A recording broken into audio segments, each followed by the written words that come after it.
All right, shall we start? I'll just start off. Okay, this meeting is compliant with the Governor's Executive Order N-29-20 issued on March 17th, 2020, allowing for deviation of teleconference rules required by the Brown Act. The purpose of this is to provide the safest environment for staff, committee members, and the public while allowing for public participation. The public may participate via remote public comment options. To address the committee, when an item you're interested in appears on the agenda, you may address the committee at that time. If the matter you are interested in is not on the committee's agenda, but is a matter that is within the committee's subject or jurisdiction, you may address it in all communications. Remote public comments. Meeting participants are encouraged to submit public comments in writing in advance of the meeting. The following text line will be monitored during the meeting, and public comments received will be read into the record during oral communications or during an item. That text number is 415-203-8897. Again, please text us during oral communications. Okay, this meeting's called to order on September 16th at 6:39 p.m. Roll call. Ross? Present. Glenn? Michelle? Present. Barbara? Present. Carl? Present. Okay, great. Can I have a motion to adopt the agenda for tonight? I move that we adopt the agenda for tonight. I'll second. Okay, all in favor? Aye. Okay. Oral communications? I just have one. I'd like to really encourage the public to participate in the Recycled Arts and Crafts contest that is sponsored by Open Space and Ecology Committee and Park and Recs of Brisbane. And it's really fun and anything goes. So please, please, please, please participate. That's all. Okay, thank you. I have a couple of housekeeping issues. I was on the website today, and if you go to our homepage under government, and then you go to OSEC, and our members, the members need to be cleaned up. We're missing Barbara, and Meg is still on there, so that needs to be fixed. What? Yeah, and then I noticed that for some reason, minutes have not been posted since June, not just for OSEC, but for everyone. So anyway, that's just an FYI. It must not have been on. I mean, I visit that page occasionally. I must not have been on it for a while. I didn't know. Yeah, I don't know. I caught that when I was looking for something. I said, oh my gosh, okay. But We we'll, don't post the minutes until they're approved. So we haven't approved July's minute. no, it's since June. Okay, we haven't approved. Yeah, we haven't approved July's yet. That's on the agenda Okay, today. but it's odd that all the other committees don't have any minutes posted as well. Well, they may not have approved it either. There might have been a glitch with the website. Adrian was talking about that before she went on leave. Oh, okay. Maybe. Anyway, it's just to bring it to your attention. Who posted on the website once we've approved it? Adrian. Okay, fair enough. So that's not going to happen. That's okay. All right. Well, There we go. I think Ingrid, she was trying to communicate with Ingrid to fill in while she was gone. I haven't followed it that closely. Okay. Might be part of the issue, but we'll look into it. Okay. Thank you. And so the next item is Who's going to put me on the website? Is that going to be? Is that you're going to follow up along with the minutes? Yeah. Okay. thank you. Thank. I have a request. If people could mute themselves when they're not actually talking, I'm getting some background noise sometimes, and just keep yourself muted unless you want to talk, please. Okay. Thank you. It might be the community meeting room. So they're trying to get the feed on TV, on YouTube, and after the power outage. All right, so the next item on our agenda is the vegetation management presentation. And I'm assuming that's Mark. Yes. Great. I think Bob just has to allow me to share my screen. Okay, I can toggle okay. that over. Well, thank It's all you. set up, but Yeah, thank you for taking the time. We appreciate it. sorry And we missed the hike. I know yeah, that's, I know we're saying like just the timing. Last month smoking and this month is power outage before. We thought we were not going to be able to broadcast, and then Bob was like, if there's not power at City Hall, I don't think I can even, I don't have Wi-Fi, I won't be able to do this meeting. It was like, we're going to have it next week or something because it just can't happen month after month. So Bob, are you working on in the background, or can you share screen? Can you let Mark have Mark, access to can the you screen? share now? Yeah, can you see it? no. Hold on, let me just toggle it on and then it should go. Here we go. Okay. See it now? Yes. All right. Yes, sir. Perfect. Thank you. I just had to toggle my end. All right, you guys ready? Yes, we are. Okay. Ready? I think many of One you more. oh. Sorry, Bob. I did send an email to those 5 people that expressed interest. So I don't know if you have a waiting room or anything. Just let whoever shows up in, I guess. Will do. Okay. I could always share this. I mean, I'm happy to provide this presentation. You know, we'll have the audio, but if you just want the presentation, I can package it as a PDF and send it to you as well, if someone's interested. Okay. Cool. Thank you. I mean, not sure if the narration does definitely help, right?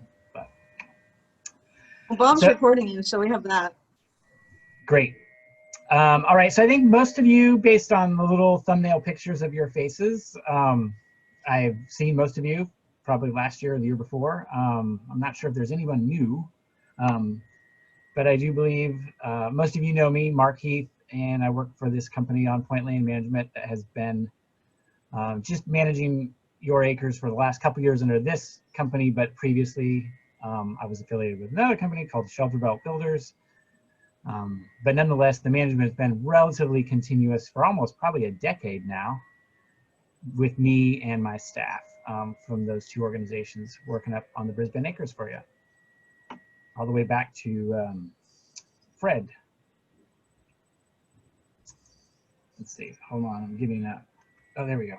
We're not advancing. All right, so we're gonna organize the presentation slightly different this year. You'll see as we go, it's a little bit more jumbled up because I wanted to talk about like the seasonality of some of the work that we do, and then also how we're sort of addressing different things in different locations, not just a continuous swath of walking across the acres in a a linear direction or something. So anyway, Firth Canyon is usually what we start on for you guys. And this is sort of newer because this piggybacks onto another separate project that we did for Brisbane that was just strictly limited to the ivy removal in the lower Firth Canyon Park. And so part of our bundle of services that we now provide you guys for general stewardship also now includes the stewardship of Firth Canyon after the ivy was removed. And one thing we've really focused on is the reestablishment of this rare plant, fiesta flower, which is the one that you see here in the picture, the little purple. It's philostoma, which is like a phacelia in the Hydrophalaceae family. So it's a very nectar-rich plant that you can usually find, it really likes to attract bees and other pollinators. So it's kind of a cool plant. It's also shade tolerant, so you find it in these oak woodlands and in kind of the riparian areas of Firth Canyon is a good example. Have a lot of cool pollinating plants, native pollinating plants that like, shade. So it's a cool plant.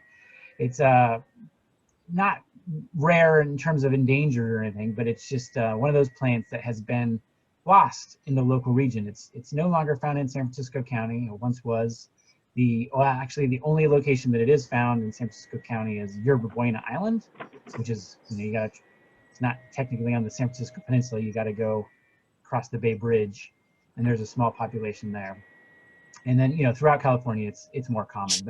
But in this local region, it's one of those that's kind of gone away. It's in the floor of San Bruno Mountain. It's been in multiple locations, but now this is the only location I know it, and is in Lower Firth Canyon. So when we did that project for you guys several years ago, we collected the seeds before we made all the disturbance of removing the ivy. And then several years ago, we redistributed the seed, and it's coming up.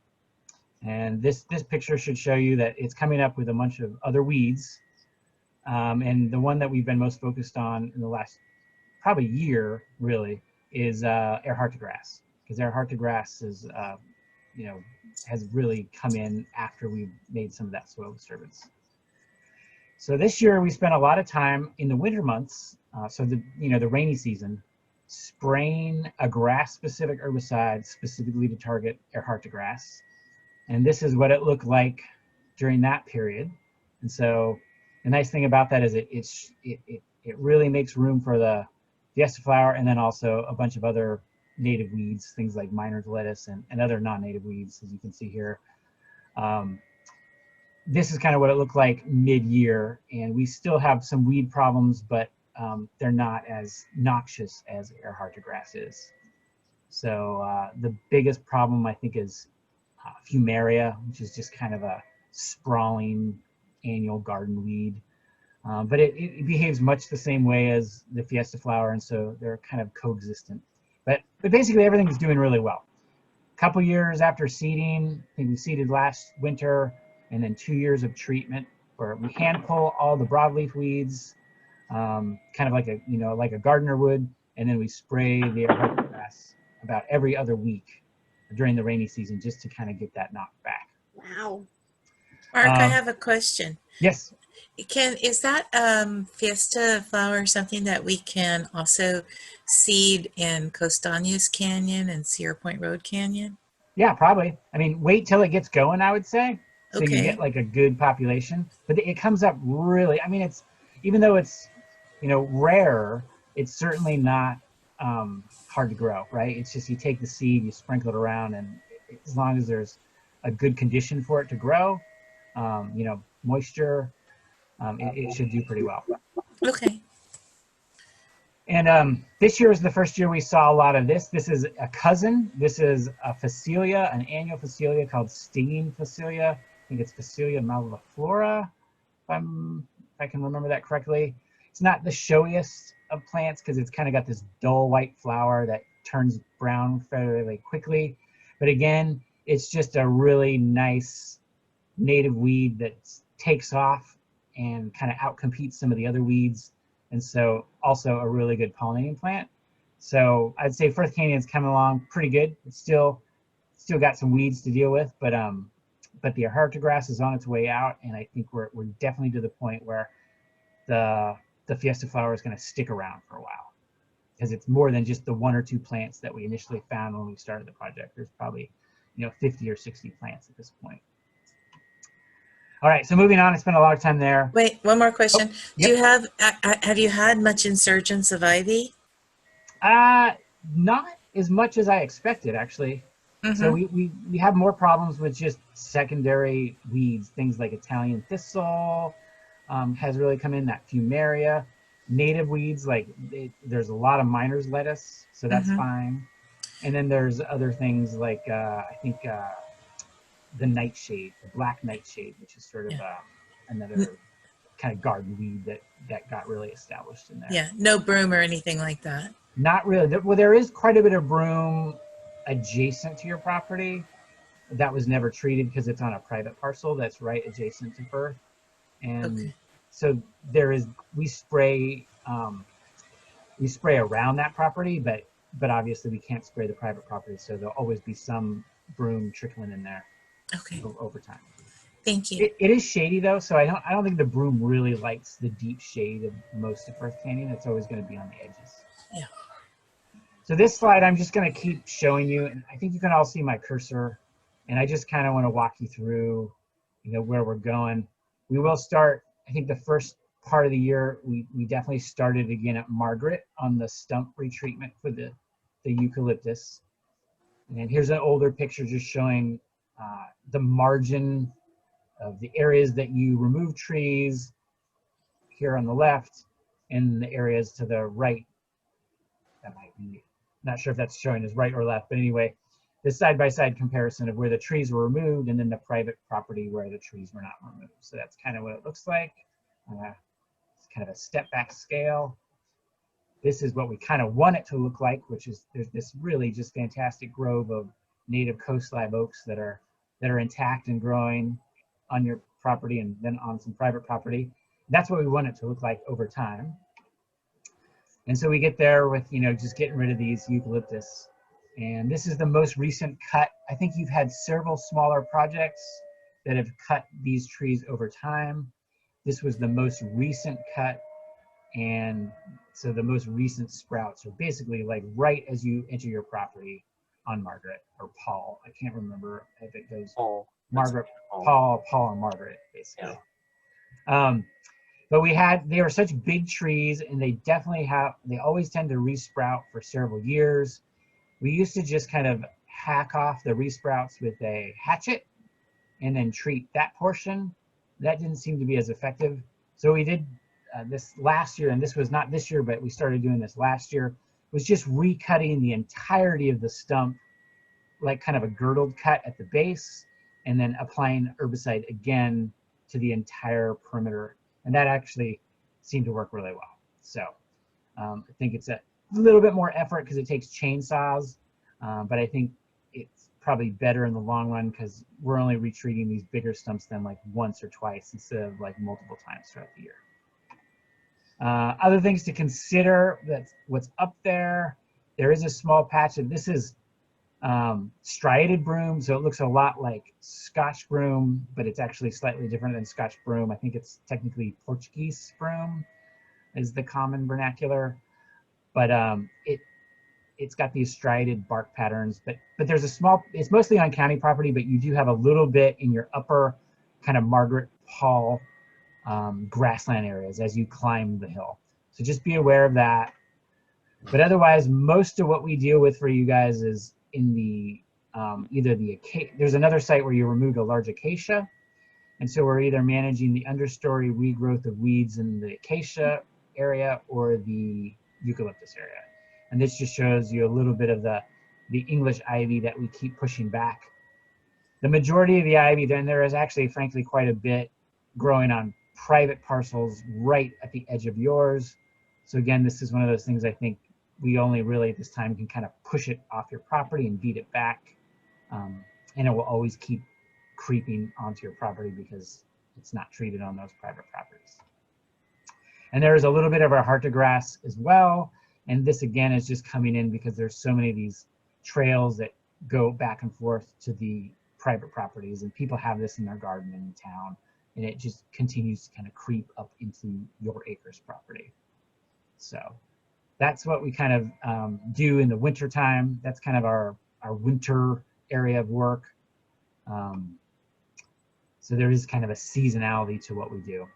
And so just so you can see, so that the eucalyptus work is really focused on this one parcel, which I believe is, that's actually, it's like 78, 77, 76 is where a lot of the tree removal occurred. And then this upper area on the county margins is really where that broom is found. And again, it's right on the edge of your boundary. And most of it occurs over here on the county, up in this bowl. And then there's some more that occurs in that Buckeye Canyon. So just, you know, be aware. And then this area is largely wooded, and that's where we're kind of dealing just along the kind of the Mountain Watch social trail, we call it, that kind of follows this rough alignment of this old road, or Mark? never a road, but a planned road. Sorry? Have you let Hannah know about the Portuguese broom that you've cited? Not really, because they have their, I don't know what their priorities are. She basically asked me for our herbicide use. And And she's been mostly concerned about glyphosate use because I think that's her department has been getting public concerns about glyphosate use. Yeah. So that's mostly what she asked me for. Okay, but if you see things like that, would you make a note to just shoot her an email and let her know? We do, most of what I do to let you know is via CalFlora. So that's kind of how we're tracking our work. Uh-huh. So we post it on CalFlora, and then everybody that's working in that area can see what's going on. Okay. So we are reporting it. I only report to Hannah super significant things, and I'll tell you a little bit about like some of the things we found that I have talked to her about later in the Okay. presentation. All right. But we are in Thanks. communication, for sure. Okay. I just want to make sure she's aware of it, or there's somebody or one of her people are aware of it, so that we can put it on our list of things to hit. I mean, just so you know, the striated broom goes all around the industrial park in small Yes, patches. I know. I've seen it. And the county doesn't really deal with it. I mean, they knock it, they get a little bit of money, they do it for a couple years, and then they don't do it. So Yeah. it's kind of one of those things that like whack-a-mole. So Yeah, it's just up there in what's pretty nice habitat, so I don't want it to get a hold of. gotcha. So, okay. Thanks, Mark. You got it. So now we're going to jump over to, I used to call it like Parcel 98, but now you guys own so much of this area that we kind of call it like the Upper Firth Canyon or Humboldt Terminus. And this is just to give you an idea of, just so the committee knows, all the green is your owned lots. So you do have quite a collection now. There's only a few of these white lots in here, especially on the far eastern side of the acres that are still largely privately owned. So good job. You've successfully blocked, I think, a lot of development. So we use this access a lot because the trail's really good. Like I said, we do so much management in Firth, but we also don't, it takes like an hour. So basically we're not often spending a lot of time. When I say we treat that Earhart to grass frequently, we do it frequently, but we only spend like an hour doing it. And so the rest of the time, this is just a great launching pad to get up to the upper acres along that really nice trail that goes from Upper Firth Canyon, kind of at the end of Humboldt there. This is what it looks like this time of year in the summertime. There's still quite a bit of broom growth right along the trail, right of way. And so we continue to just kind of stay on that. And that's just one of those things that will probably require quite a bit of time just, to get rid of all the little brooms. We don't only spray it now. We've kind of knocked it down to a level where we do spend about 50% of the time just weed wrenching it out in the wintertime. So that's just another good wintertime task for us that we can do without herbicides. This is what it looked like a couple years ago. This is an older photo, but it just gives you an idea. I need to get you an after photo, but basically all of this has been knocked down. It's all dead, has been knocked down and more or less disappeared and decomposed. So but there is still broom in this canyon, and every year that's kind of what we work on, is getting it.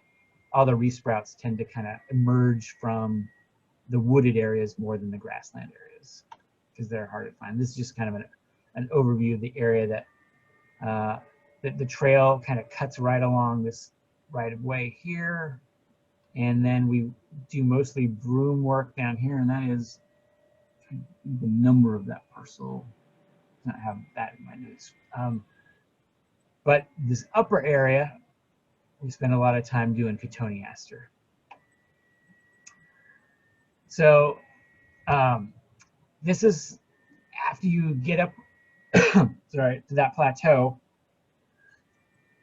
and that is right at lot 37. You have kind of a knob where there is another private parcel that's kind of an inholding there on the left. And then you guys go right down to the houses. So this just gives you an idea of kind of the quality of some of these remaining grasslands and the weeds on it. This particular shrub right here, we identified just a couple years ago on the last weed management meeting we did as a walk with many of you, I think a couple years ago, when we had a picnic in the weed management area, did a walk up there. And that's Italian buckthorn. And now that we've identified that, we've actually found that there's just a really large amount of it throughout the mountain. And that's one of the things, Michelle, that we tried to tell Hannah that, hey, this is now a problem. It's not a very, I think it's more probably widespread than people realize because people have a hard time recognizing it. It looks very native, and it doesn't really stand out because it kind of grows in mixed coastal scrub, and then it kind of blends in and looks a lot like toyon. But it does have a bright red berry, and if you get up close, you can tell it's not native. My understanding, the story goes now that it was a popular plant planted about 20 years ago along the Bart right-of-way for a drought-resistant, long-lived hardy shrub that wasn't known to be an invasive, and now it's invasive. So like cotoneaster, it has these berries that the birds eat, and then they move around. So on Cal Florida, there's not many records of it in San Mateo County, but I think that will increase as people learn to identify it. So we probably killed 50 of those shrubs, really, really big, huge shrubs for you this year, just because that's kind of one of our new targets. And the way we do it on these big shrubs is it's too time consuming to cut them down with a chainsaw. So now what we're doing is we just take a hatchet and we hatchet the base of it, and then we just put a little bit of herbicide into the bark, and that seems to do a pretty good job. And the tree does kind of stand there dead. This is kind of an iconic example where it's out in the middle of a grassland, but normally it's just kind of in a sea of other shrubs, and it just looks like an off dead shrub in a sea of other shrubs. So it's a pretty good lower level of effort treatment that saves us time so we can do more work up there. This is just to give you an idea what some of your edges look like. This is parcel number, I believe, parcel 51. And this is right on the edge of a large private parcel. And you can tell that the private parcel is just solid broom. And then here's just looking the other direction back towards that parcel. So this is the property line of your parcel right here. This is what you own, is still remaining good grassland, good native plants. The only thing that we really treat in there is fennel. But right on the edge is solid broom. So it just kind of gives you an idea of your long-term goals here will have to take that into account, right? Because that person's not doing any treatment on that broom, and that broom is just going to creep into your parcels over time. So Mark, if that person or that parcel property owner was required to remove that broom, how much would that cost? Do you have an estimate? Just ballpark, just off the top of your head. It just depends on how they want to do it. I mean, you could probably spray it really, really cheap, you know, and if you cut it all out, it'd probably cost a lot more. But I mean, off the top of my head, I don't actually know the scale of what that parcel is in terms of is it 1 acre or half acre, because I haven't walked down on there. Yeah. So that it looks to me pretty continuous down to like the home almost. Yeah, because that looks like a big fire hazard. Yeah, I mean, I don't know if you guys have that, but I know a lot of communities do have sort of like a fire hazard weed abatement kind of ordinance, right? I actually own some property in the community of Cambria down in Central California, and every year we get this notice because it's a vacant lot that we have to remove all the woody plants that aren't, landscaping plants. And so there's a whole little economy down there of people that do that work. But I think their standard is that it's dead. If it's green, they don't necessarily remove them. Up here, I think that's the case. At least that's what Cal Fire always seems to say. Well, that is really, volatile. That right there is a definite fire hazard, whether it's green or whether it's not. Well, I get the sense that, like, considering what's happening right now as we speak this year, whether it's green or whether it's not. Well, I get the sense that, like, considering what's happening right now as we speak this year, whether it's green or Michelle, can you mute yourself? That was a weird delay. Yeah. I mute myself. That's just what I am made to understand from like fire staff, from me asking, and I don't know how they made that determination. I don't know if there's a space for us to bring it up differently. I'm just sharing what I've been told. Yeah, I think we're on we should all embark on a statewide level, maybe on a new thinking of that potentially, right? Just the way the world is behaving. So Is that something we could follow up on, Karen, as the OSEC committee, is to find out who owns that piece of land and then maybe have them, I mean, if they can't afford it, can the city provide assistance in removing that? I mean, there's not just you. No, I don't think so. I don't know how you could prioritize.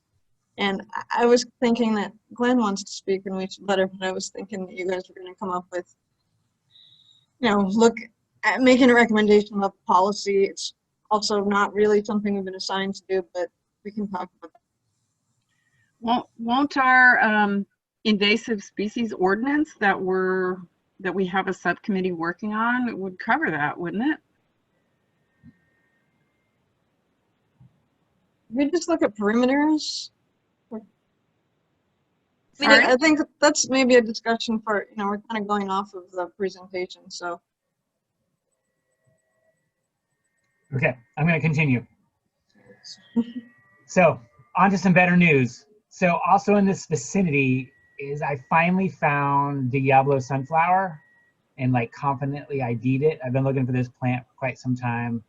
It's Helianthella castanea. Again, it's probably much more rare than the Fiesta flower that we talked about, because this is actually one of the ones that's in the rare plant management plan for San Bruno Mountain overall. It's a CNPS 1B. Again, it doesn't have any state or federal protections. It's just kind of a species of local concern. But it has a very limited distribution in the San Francisco Bay Area, mostly in the East Bay around Mount Diablo and other high elevation like ridgeline parks in the East Bay. And then there's this kind of one-off population over here on San Bruno Mountain that's unique. And it looks a lot like Waiithia, which is the mule's ears, another sunflower looking plant. But these do occur side by side as well. So you have to use some skill to kind of ID them, because I can show you, like, there's just a patch of Waiithia here and then a patch of Helianthella here. And technically, and unfortunately, this is not on your property, but you're looking at your property in the background. So it just kind of shows you that you do interact with the county. I mean, that property behind, I believe, is 44 or 43. And you can see the color, the light yellow is the fennel that we just sprayed on your behalf. But then when we were poking around right on the end of your property line, literally is like this drainage here that goes right here. And so literally right next to your property on the county property is this rare plant. And most of the entire population occurs in a very small vicinity right next to your property. Although I could not find any on your actual parcels. So it's just good to know that, as a good neighbor, you're doing work that, definitely benefits the county's goals for managing their rare plants, right? And then also in this same vicinity, this is on your property, you have a little bit of Lupinus formosus. So it doesn't show really great in this picture, but it's right here in the annual grasses. And then here's a spraying. You can see our blue dye on the broom that's growing next to it. So we're trying to keep these little pocket grasslands open. And then also on your property, I know we've talked a lot about scrub removal, and we did it a little different for you. We did more like roving scrub removal for you this year instead of a targeted area. And this is kind of my focus, is we find these rare plants or these pocket grasslands and we spray all the scrub to keep them maintained if it looks feasible. And this just shows you a coyote brush that we sprayed last year. And this is Silene, which is another rare plant that does occur on your property, that was growing and getting shaded out in coyote brush. And so what we're really trying to do is target our scrub removal, because there is so much of that could be done and so much money that you could invest doing that. We're really trying to target it to where it matters. And I'll show you a couple other pictures here where we're literally taking it down to like rare plant level actions.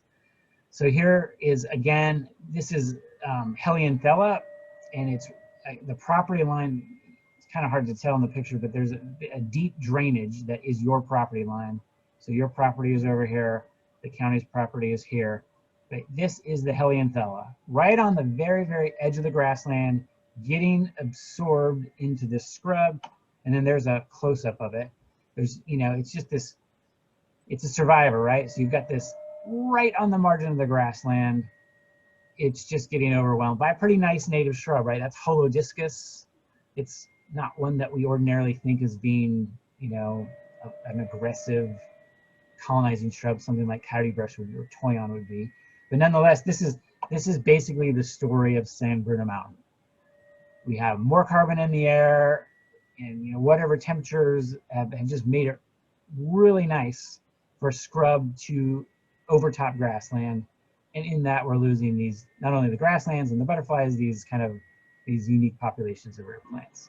So I like these images because they kind of just show the issue in a couple of slides.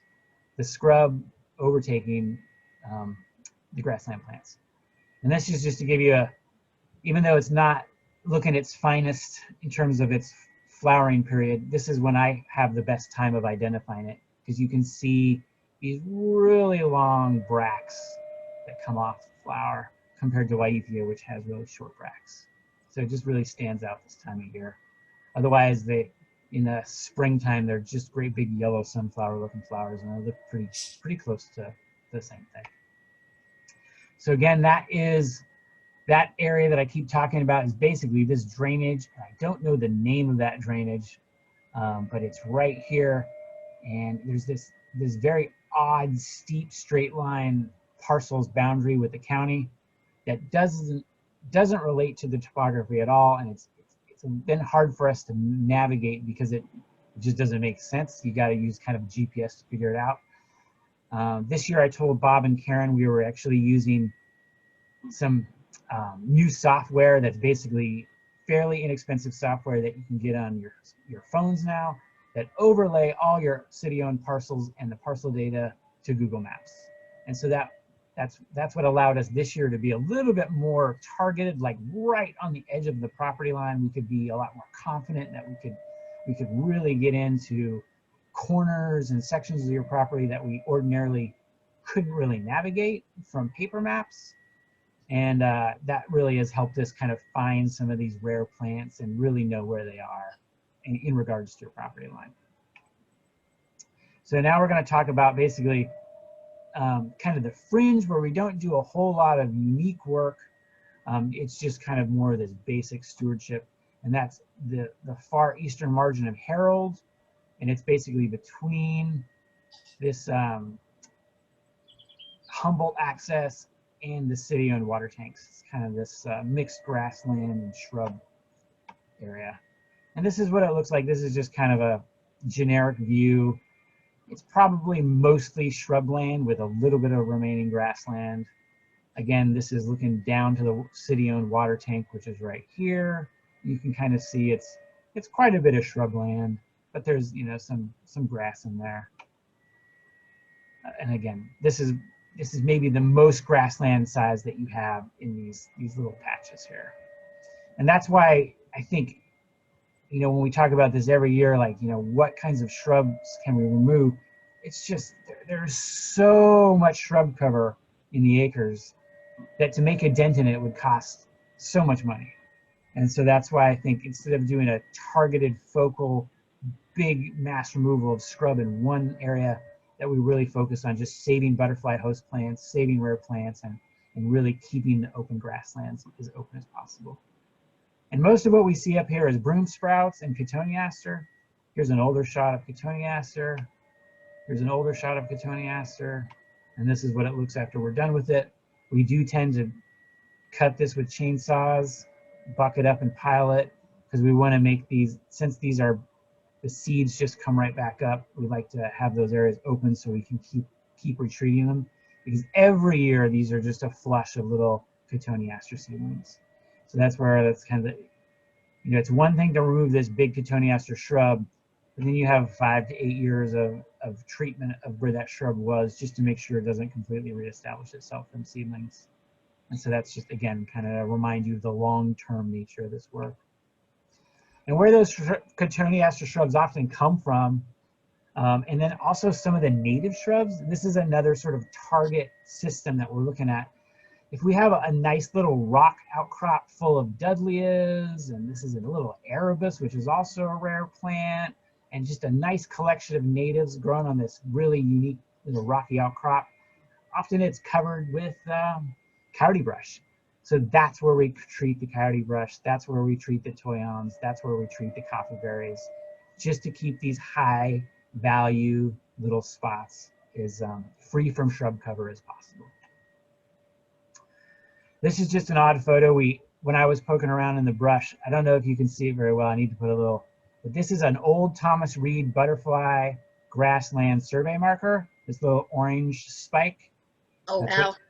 That's what Patrick Coburnis used to use to delineate the ends in like the 50-meter intervals or something of the grassland butterfly host plant transects. So look at that now, right? Is that telling a story? It's like, it's completely covered with large shrubbery. And then you know, most of it's native, although you do also have some of this. We were actually in there to treat some broom. And there's a little bit of myoperum in there as well. So it just goes to show you that, you know, the mountain is changing rapidly and faster than anyone can really deal with it, right?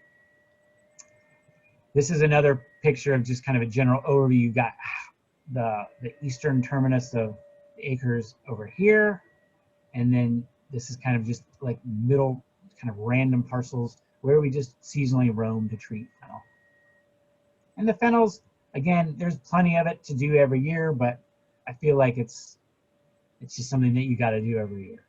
So, Mark, do you primarily spray the fennel? yes, we Okay. primarily spray the fennel. The things we focus on handwork on is mostly broom, and then maybe cotoneaster resprouts, and then all the kind of the very like low level work that you want to be really careful with, like, you know, in Firth Canyon and stuff, hand weeding some of those things out of there. So on the fennel, does spraying it really, how often do you have to spray it to get rid of it? Well, generally just once. I feel like it's pretty good. It's just coming back from the seed bank. So a lot of, like, we spray these big ones. We don't really waste a lot of time looking for the little tiny seedlings, but if you look through here, there would just be hundreds of little tiny seedlings. But next year or the year after that, they're going to be this size, and then we hit them. So we basically try to get to them before they reproduce. But we don't really focus a lot of time looking for the babies because it would just take too much time to look for them. So Okay. that's kind of the strategy on a lot of stuff we do. We're trying to, it's value oriented stewardship, right? Because we only get so many hours out there and there's so much to do. Oh, Yeah.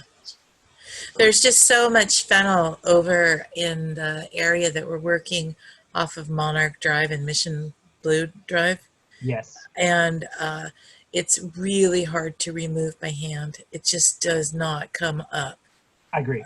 And I'm just wondering if OSEC would be maybe willing to also hire you to hit that area so that we could continue the work we've been doing with the other things that we're taking out there too. Because it's been there's a couple of grassland meadows there that are really kind of important, and they have a lot of natives in them, and they're right near the housing area that we've been working on. You know, in terms of the county and what they're doing, I mean, they're not really focused on fennel, and like there's so much fennel all along the Ridge Road here. I and know. then you drop down onto that's what the South City side of the mountain, and there's just so much. And the saddest story is when the Trust for Public Land held preservation parcel, like 10, 15 years ago. 1990. And then they eventually Mike Forbear had completely almost eliminated all the fennel, at least down to like, it was less than 1% cover, right? So he had met his performance standard. The county accepted it, but then the county didn't continue to manage it, even though there was less than 1% cover fennel. Now, if you look at preservation parcel, it's like 50% fennel. So you go down to 1%, but if you don't stay on it, then it's bad as it ever was. And through Mountain Watch, the developer of the two towers, the new one, Is they that over here, these guys? the Millennial Towers Okay. gave $40,000 that they didn't have to give, $40,000 to the county to take out fennel, and we've spent it all in 2 years, Yeah, I mean, and we hardly made a dent. Hardly made a dent. So I don't know what to say about that. It's breaking my heart. I know. I mean, but I mean, that's one thing. I mean, I think I'd say this every year, but the one thing about your property is, you know, even though it's complex, pretty heavily vegetated, hard to, you know, get around in, you guys don't have that many weed problems, and the money that you spend, you know, pretty much covers the greatest hits of managing this area, and you do it every year. Unlike the county, which tends to have a lot more public pressure, maybe, or I don't know what, or just changes in leadership, where they focus here, and then they jump over and they focus on the other side of the mountain, and then they jump on the other side of the mountain, and they're just kind of all over the place. And you know, that's hard because they have a much larger amount of property to manage and many more weeds, and you know, relative to the funding available, it's very disproportionate. But you know, you guys are doing a pretty good job in your zones, and I just always advise, you know, stick to your guns and stick to the core locations and just keep those doing good. Unless you get, you know, significant amounts of extra funding and can go do work in other areas. Yeah. Well, Mark, you have done an incredible job for us. There's no question of that. And your dedication and your knowledge of the area and the consistency of the applications that you do is one of the reasons that it has been successful. Just like Mike Forbear used to do for the county. And that continuity and that ability to be able to know what you're doing and really focus on it and have a long-term goals, I think has been a major contributor to the success of this program. Yeah, thank really you. I do. mean, we try. I do believe the continuity is good. There is so much in my brain that it would, yeah, I need to start to get this out to you guys in maps though, via CalFlora and stuff, so it doesn't all reside in my brain. Yeah. Because I'm getting old. Don't talk to me about getting old. So anyway, but it would be good to start thinking about, I think, with you guys, how do we think about, you know, making sure that all of this information is in a way that's accessible to more than a small group of people doing the work. Yeah, I mean, unfortunately, we live in grim times, and heaven forbid we lose you unexpectedly. We wouldn't want your legacy to disappear with you. I agree. Sorry about that, but These maps, these maps are a great start. I mean, just having it being visible to people is a huge help. Yeah, and we should, make an archive that is specifically of the work that you've done over the last several years, because you've done these presentations for us every year, so we know, kind of the work that you've done in the areas. And I love the one where you guys had all the little tracks all over it. That was kind of cool that year. And maybe have a separate archive, Karen, that's outside of our minutes, but actually archives the work that Mark has done and presented over the last decade, more than a decade, almost 15 years, I think you've been doing this. What do you think, Karen?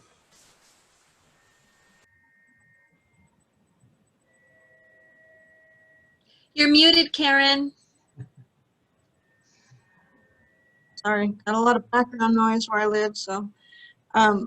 Yeah, I think that we have each year stored, but you're right, we have it in the month that the presentation was done as opposed to like separately all cataloged somewhere, so. And the meetings, our meetings are recorded and those videos are preserved. But to maybe link people to them, that could be an extra, an additional nice thing. I mean, I'm curious, how much is Mountain Watch? Is Mountain Watch still pretty active on weed management stuff in the area? Because I haven't really heard from Mountain Watch in quite a long time. Yeah, we're very active. We attend the Natural Resource Management quarterly meetings. Okay. Ariel works a lot with Hannah and with Joseph Terry, and we're not out pulling weeds as much as we used to, and especially right now, we're really not having any Yeah. Volunteer volunteer programs that's taking yeah, a huge hit. right. But yeah, we're still really involved, and Mark, I actually would recommend that you attend the next quarterly meeting. They're really very good, and Hannah does a very good job of running those, and Great. really a lot of sharing of information.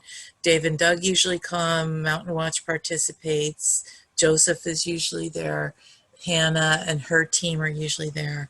And it's really a good 2-hour working session where we really review where we're at and what we're, what they're focused on. Gotcha. And like we're about to have a presentation shortly about the grazing pilot on the mountain. Yes, I saw like via my CNPS chapter, Yerba Buena, we got a bunch of comment coming via our membership on that. Yeah, you might want to attend the webinar that they're going to have. I think I forget when it is, but it's coming up. I signed up for it. So I think it's very interesting, the thoughts of bringing testing and bringing grazing back to the mountain. Because of course there was grazing when I was growing up.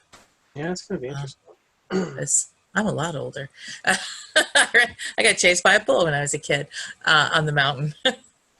Yeah, so. I mean, if you look at the money that, I mean, the county had when Ramona was still around, the county paid us like for a pilot brush control like project.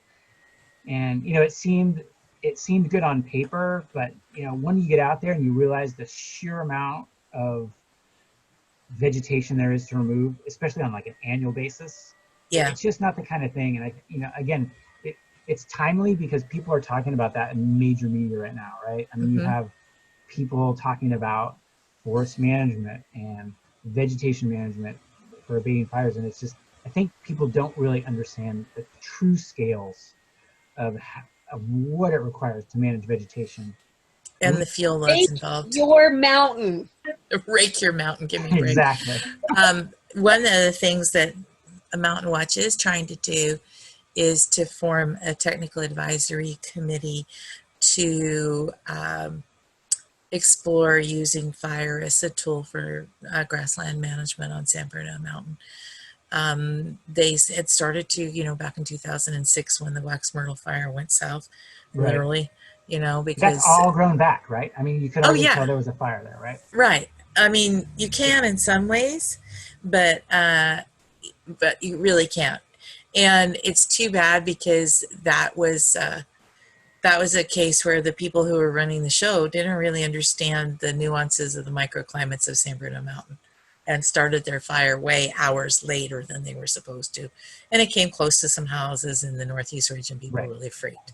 And so it was taken off the table forever after, but now we're starting to ask about reintroducing it in a very limited way, because it is one of the best tools we can use as long as we can use it wisely.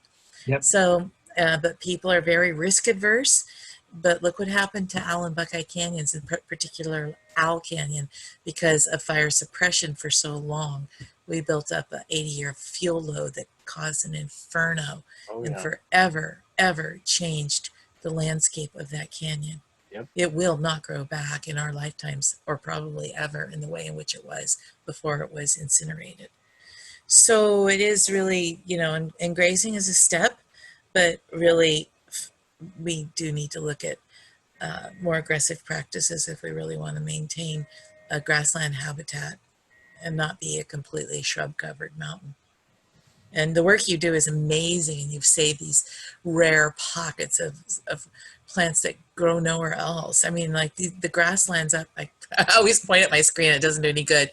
The grasslands up there along the edge of at the top of the social trails and stuff, some of those are the last remaining native grasses in California. They don't really grow anywhere else anymore.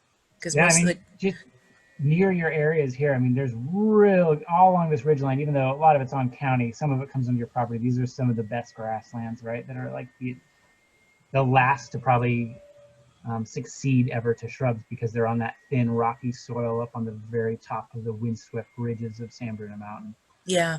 And the area over between the water tank and Margaret, that area that's kind of up there Yep, this at the big, top of that.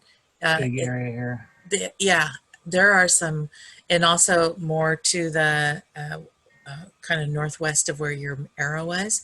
Some of that area has incredible native grasses still, which you just don't see native grasses in California anymore. You know, and people don't realize what a true treasure we have of you know, California historical plants. So anyway, Mark, I'm so happy with the work you're doing. I really am. I Great. think I echo what the whole committee feels. We also need to thank Yeah, our city council for continuing to fund us. Oh, yes, absolutely. I think that everyone who currently sits on the council, or most of them, really understand the value of, you know, the habitat that we have. And, you know, they've worked really hard to preserve it. We really need to get those missing pieces of the puzzle into the public domain so that we can take care of them too. Are you still actively purchasing parcels if they come available? I Karen, you don't want to? think anything's come available since we were in the process of purchasing one or two when I first started staffing OSAC, and Fred Smith was still consulting for the city, but I don't think anything that is in the priority preservation has become available. Yeah, if property became available at a price that the city could afford, I am pretty sure that the will to buy it would be there. But property values have gone up so high, and people think that those properties are able to be developed when really Right. they shouldn't be, and they're really not. They're they would be very complicated properties to be developed. That the city hasn't had any opportunities to buy any of it Right. recently. Well, if the city's goal is to focus on preventing development farther up the hill, then you're not worried about the properties that aren't developable. You're worried about the properties that people are actively trying to develop on, right? But unfortunately, those are the ones that are going to be more expensive. Well, Ross, what people think are developable, feasible and reasonable are two different things in that case. That's true. And you know, people think that they can engineer anything, and then with enough money, and then they find out otherwise when it burns to the ground or it falls off the mountain. True. So the city just has to be patient. I mean, I think we've been doing the right thing as things come available. The city's been purchasing them as available, and now with the current economic climate, things might come on the market a bit more frequently. So yeah, and with the current economic crisis, the city doesn't have disposable income the way they have had in the past. there is also that flip side. Yeah. Yeah, I mean our hotel tax is like nada. So. Yep. Yeah. Okay, does that, Mark, do you have any other additional slides you'd like to share? No, that completes the presentation. Okay, great. I have a tangential question, if we have time and if you have patience with me. Sure. So I was just thinking about what if my home was on the interface and I was interested in, and I'm just assuming that, you know, I've got, because I'm a gardener, right? So I've got my whole yard cultivated, right? But I need defensible space. And I was wondering, I have to talk to the CAL FIRE and see, but is it possible to move that defensible zone a little bit away from your house, but then that would put it onto probably city property, right? Because we're talking about kind of where the houses back up onto the parcels. And then I was thinking, okay, so if I want to make a defensible zone and I want to make it kind of like either on the upper edge of my property or extending into the city property, then I got to know what is native and needs to be left and what should be taken out. Like, and then I was thinking, but I as a homeowner would not I'd have no clue, right? Those people up there have no idea how to identify a whatchamacallit from a fibbity gibbet. So I Those was are native wondering, plants, by the way. yeah, those are the very rare plants. So I was thinking, it kind of got me thinking, like, would there be appetite, like if the city had money and if a homeowner approached us about creating defensible space, because fire's on everybody's mind right now, to have you as a consultant come out and like spray paint, take out this bush and like put, you know, yellow tape around this, leave this loop in, and then the homeowner can then undertake the work relatively safely. I just wanted to throw that out there as an idea and to see if it was like anybody thought it was feasible. I'm not sure we'd have a whole lot of people wanting to take advantage of it, because it seems like, you know, there are two people in the world, people who take care of stuff and the people who don't take care of stuff. And the people who are already taking stuff are already taking care of it, and the people who don't take care of stuff never will. But I was just wondering if anybody else thought there was a scenario in which that we could, you know, just throw a little bit of money at a piece of land and then let the homeowner then take it from there. So kind of trying to leverage our limited public funds in a way that allows homeowners to take responsibility. Just to be clear, Barbara, are you suggesting that homeowners might want to contribute volunteer labor on city-owned property if they knew what to do? Yeah, I mean, I'm thinking of just specifically people might want to do some work clearing the city-owned parcels that are adjacent to their home. Probably not go up and do the whole mountain. You know, I think most people are probably a little more selfish than that. But just the parcel adjacent to their land, if they want to increase or create more defensible space. Can I jump in? One thing is that we've got 3 people that do live on some of the upper developed properties in town that wanted to listen in on the meeting, so they are trying to educate themselves, so that's a good thing.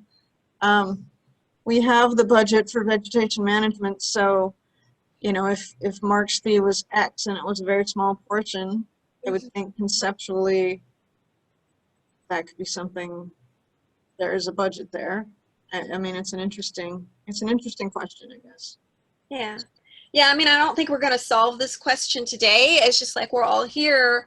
And it was like I was thinking about it as Mark was talking, like, you know, and with the fire was playing into my mind and everything else. And I was just wanting to get everybody's opinion on, you know, does this sound like it could, I mean, are there major things I haven't considered, like, you know, can people work on city property, you know? I mean, it seems like a good thing to encourage, certainly. Yeah. Especially if you're right up against something that needs to be maintained and you're willing to do it. I mean, the only cost of the city would be, hey, let us mark the things that we think you should save. Yeah, and probably also the things that should come out, you know, just to make it unambiguous. But so the areas that are in the HCP, you'd have to get, I believe, site activity permits, wouldn't you, Mark, to do that kind of work? That was something else I was wondering about. And then the other part that people should be aware of is that some plants, like if you just have grassland and you get a grassland fire, it's not really threatening the way. But what happens is there are plants that are still green, like broom, and native, like coyote bush, and non-native trees, like eucalyptus, that are extremely flammable. And so using native or not native as the criteria isn't, I don't think. No, I wasn't thinking. Oh, wow, thought you're loud. But it's an interesting concept, and of course volunteer work, supervised volunteer work for you know, clearing areas is really good. We've worked on broom up at the water tank before, you know, as a volunteer group, but it's hard to manage a bunch of volunteers to do that kind of work and to get people to come do that kind of work.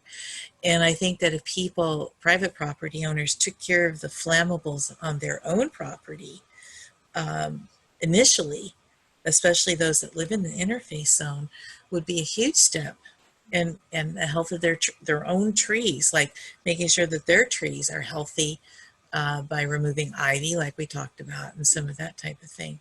But the idea definitely has merit to, have almost a conservation corps type of volunteer group of concerned property owners to not just mow everything down the way that they do with the defensible space over on Trinity, but to actually take care to do proper land management.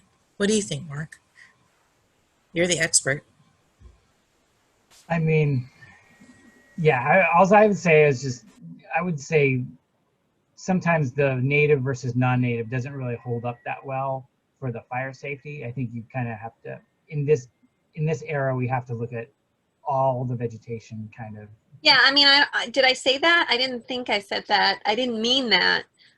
Because, I mean, we've spent a lot of this meeting talking about how you're having to push back some of the native shrubs. Right. To maintain the grassland. So my idea is that, not necessarily, it would be mostly native and not native, but you could say, Mark, a particular toyon because it's just getting too big, Right. And yeah. The other thing that I like to remind people when I deal with homeowners is, like, you can pretty much cut anything down, any woody shrub down that's native, even oaks, and they pop right back up. So, like, you're at some level, you're not even really, you can make a lot of defensible space and still keep all that native diversity still there. And often that's a really good thing in terms of, like, rooting strength and landslides and things like that. You have those really tough woody shrubs that anchor the topsoil so you don't get a landslide. And it's also very, you're really not hurting much. The biodiversity remains, you just change the shape and the size of the shrub, basically. It's like, it's not that much different than a lawn, right? You cut your lawn every week, and even though you hack it in half, it grows right back. And, people live, we're all accustomed to wanting to see that nice even lawn.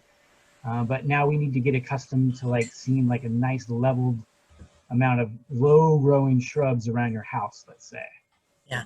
Although, we have some really precious large oak trees and bay trees and buckeye trees that they take a long time to grow. Right. So I wouldn't just willy-nilly say, oh, and they'll grow right back in about 100 years. I'm not comfortable turning your average homeowner loose on city property. Well, yeah, definitely not city property. Yeah. So. For sure. And I just want to add a comment that I don't know if we can put all that on just that interface, because fire can jump. It's like you protect the town because you're the closest one to this wildland, but the fire can jump much further than just even a property size. Maybe those people that live on that interface don't want the responsibility to create that buffer on their own, Well, we certainly saw that with the Santa Rosa, the Coffee Park fire. That was a totally urban area that was incinerated. But getting rid of the highly flammable torch trees like eucalyptus is a big start to mitigating that type of sweeping wildfire. Because if it's just a grass fire, mostly it wants to go uphill. It wants to go up because heat rises, and that's kind of away from the houses. But those ones that put cinders and sparks out at a high level, like the eucalyptus trees, that's when it becomes a problem. So you're right, it's not just the people who live in the interface zone. It's all of us that need to be responsible with the amount of fuel load that we have. Yeah, no, I didn't ever think it would be a big program. I just thought maybe if we had a few people who wanted to do some work on their interface around their property, if we could potentially support them, but maybe not. I mean, one thing that we've seen successfully in the East Bay, and this has been years ago that I've done this, but we used to work directly with the fire inspectors And I think we provided great value by just educating the fire inspectors. So then fire inspectors could learn, which plants were, okay to stay and which ones weren't. Because sometimes in Oakland, not that long after the Oakland Hills fire, Oakland just had a real hard, kind of a hard stance to all vegetation. It was like everything had to be bare down, to bare ground, and like we used pre-emergent herbicides or used gravel, or they just wanted it to be basically earth. And I think after discussions and spending some time doing site visits with just the fire inspectors, there was sort of a more compromised position that kind of took hold, and I think that benefited everyone, keeping things fire safe without also having such a great negative impact on native plant communities, let's say. Boy, I totally agree with that, Mark. Totally agree with that.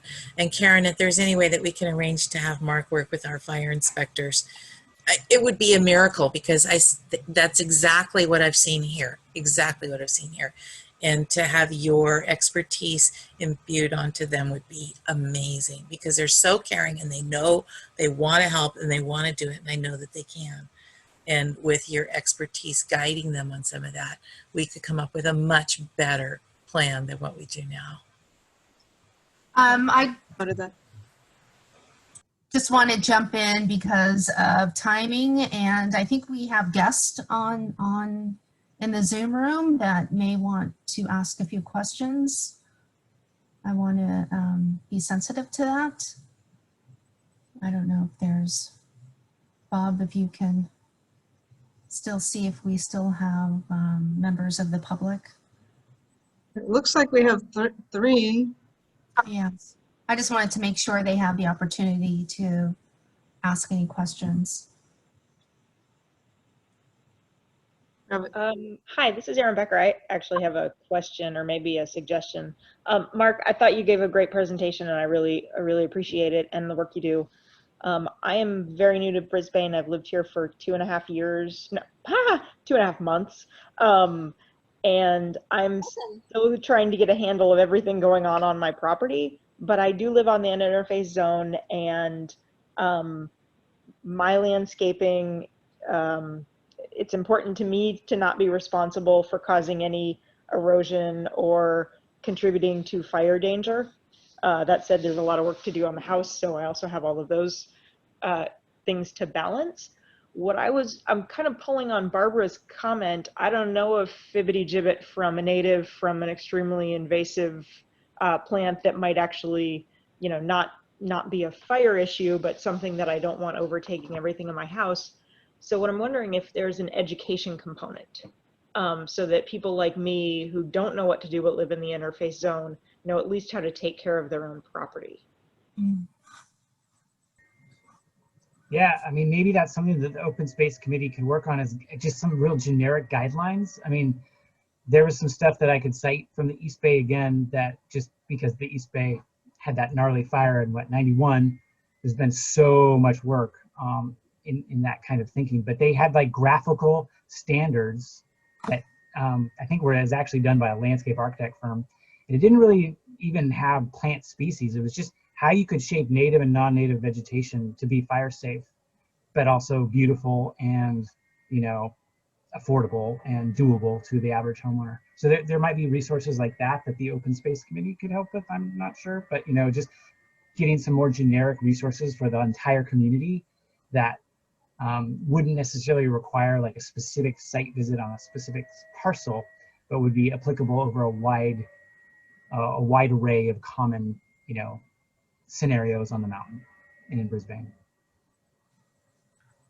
Yeah, I think that's a great idea. I think that the OSEC committee, we should agendize that for our next meeting and have a discussion on how we can educate the public on what to look for and what to eliminate to prevent any mishaps. We do have already, we have a little booklet called Don't Plant a Pest, which I'm really glad, Erin, that you said something about not wanting to plant any invasive species. That's easy to do, and especially because nurseries still sell them despite our efforts. So we do have a sort of, it's not quite a booklet, but it's a flyer on that. But we haven't really extended that into fire safety. And so I think that's a really good idea. It's something we could do. Maybe we could just put it on our website so that we wouldn't have the printing expense. But yeah, I think that's totally doable. Can I also say that, Erin, you can reach out to San Bruno Mountain Watch. We have a website, mountainwatch.org, and we may be able to hook you up with resources to help you with that. I'm on the board of that, and be happy to connect with you and see if we can't give you some help right now when you need it the most. I've been digesting your website. Thank you. And I'm glad we have an open spaces group here. It's awesome. Thanks for all the work you do. Well, thank you. Thank you.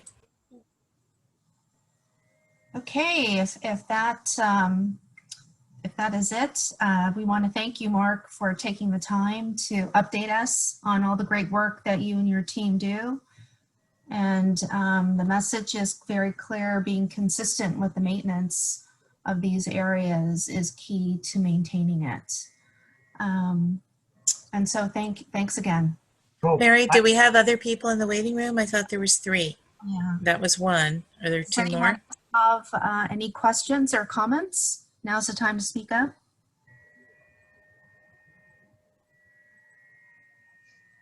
Well, thank you for listening. Okay. My only tip is maybe we should do our hike in the wintertime. Yeah. That's the mountain's really beautiful. I think we could all deal with a little rain, but Yep. man, these summers, the last two summers have just been, and falls have been really difficult to do anything outside. And I think it's only going to get worse. So just maybe think about that. So. Well, if we're sheltering in place, it might be possible, like during the daytime. Typically, people are working during the day. That's why we meet at night. That's why we pick summer, but it's not out of the question. If we're all working from home, and we may be able to squeeze something in. Fair enough. Speak out. Yeah. Great. Well, thanks again. Thank you. I'm going to stop sharing and sign off. Thank you, everyone. Thank you. Thank you, Mark. Good to see you. Okay. Next item on the agenda is the approval of the minutes. And so I'm hoping everyone had the opportunity to take a look at the July minutes. Mary, just a quick question. I wanted to clarify that I guess the guests to this meeting weren't intending to make any general public comments, because I think we didn't have that, right? Oral communication. Oral communications, yeah.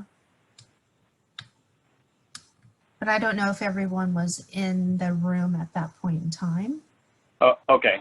Yes. I mean, we can wanted to- ask anybody that's still on the line. Do you have any comments for the OSEC committee?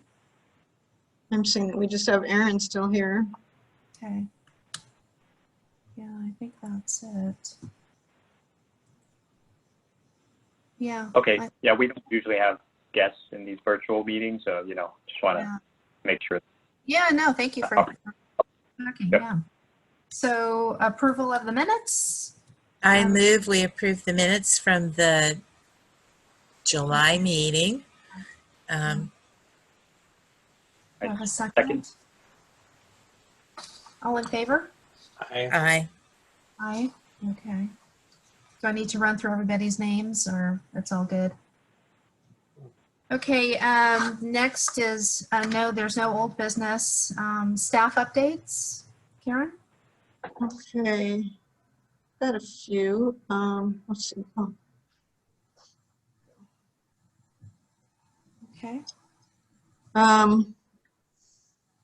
I just heard today that council is going to recruit for committee openings in November, December, January, starting after the election, and plan to.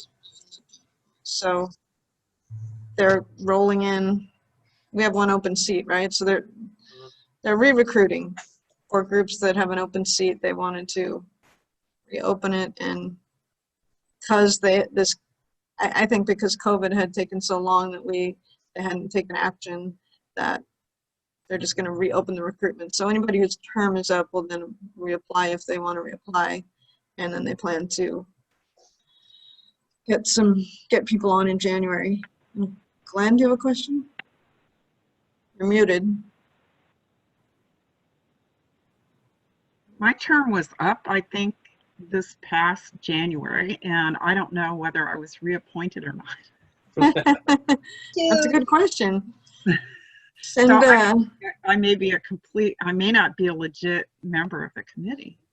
well, I think when the timing has gotten wonky like that, they haven't pushed anyone out. But you could email me and or Ingrid or both of us and confirm that, because the city clerk's in charge of this whole process.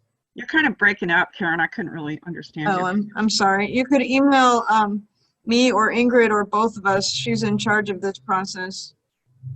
Okay. City clerk. It was my understanding, I listened to that council meeting where they made the decision to reopen applications after the election because they felt that the new council would want to choose, you know, and because it was so late. Yeah. And it was my understanding that no one was being removed from their seats unless they decided when they interviewed new people.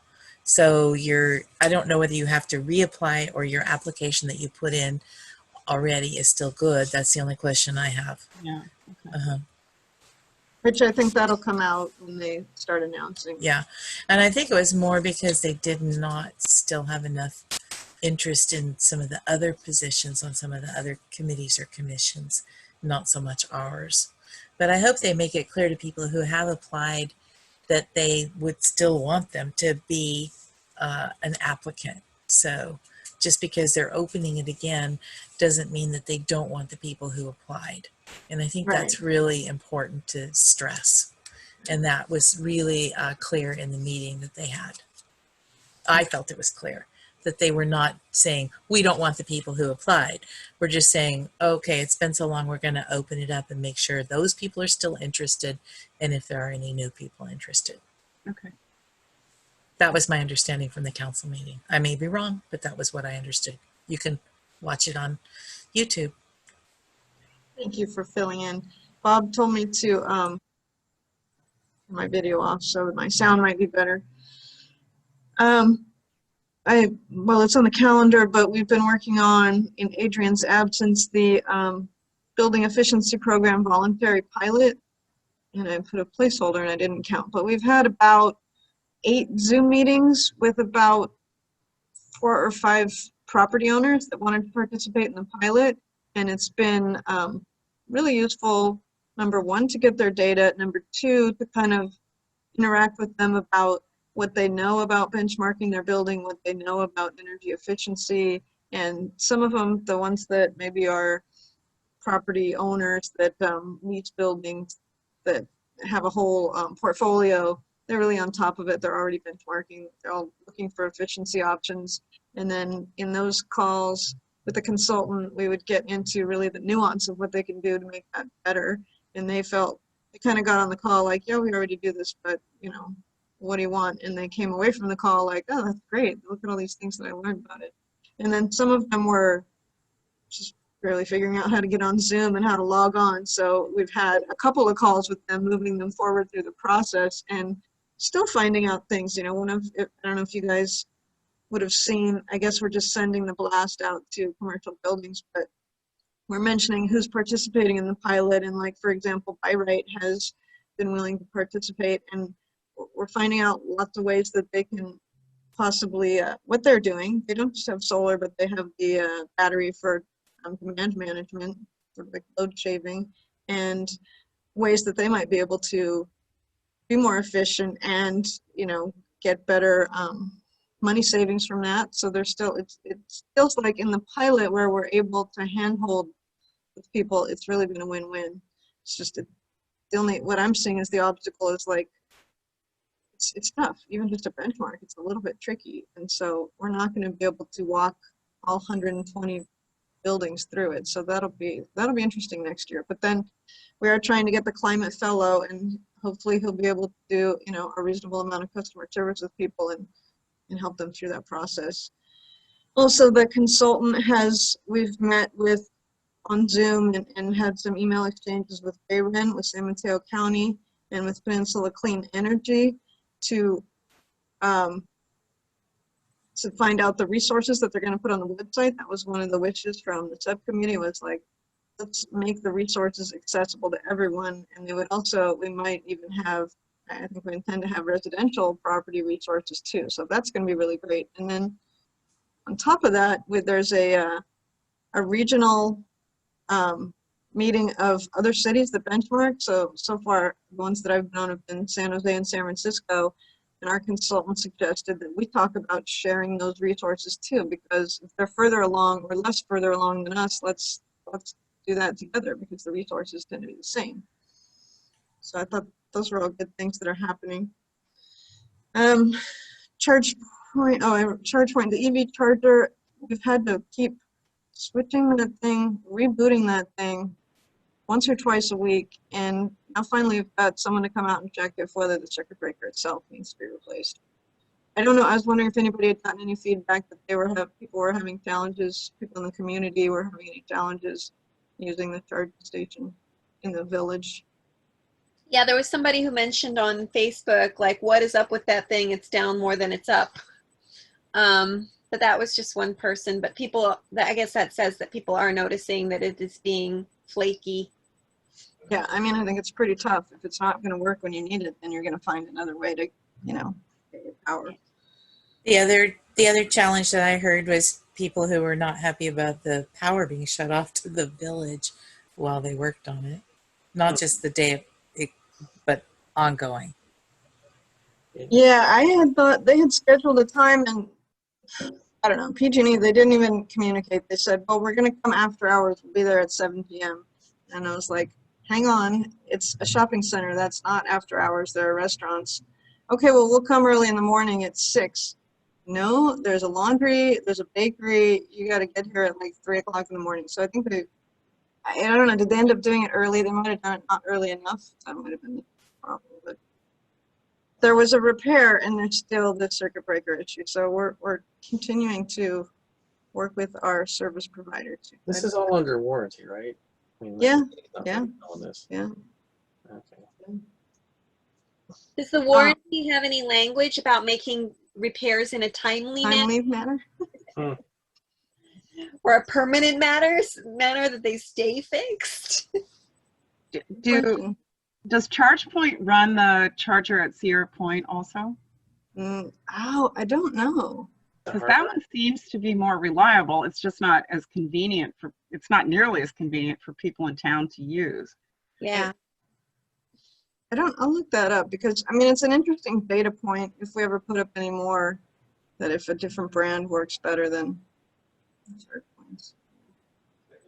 Good question.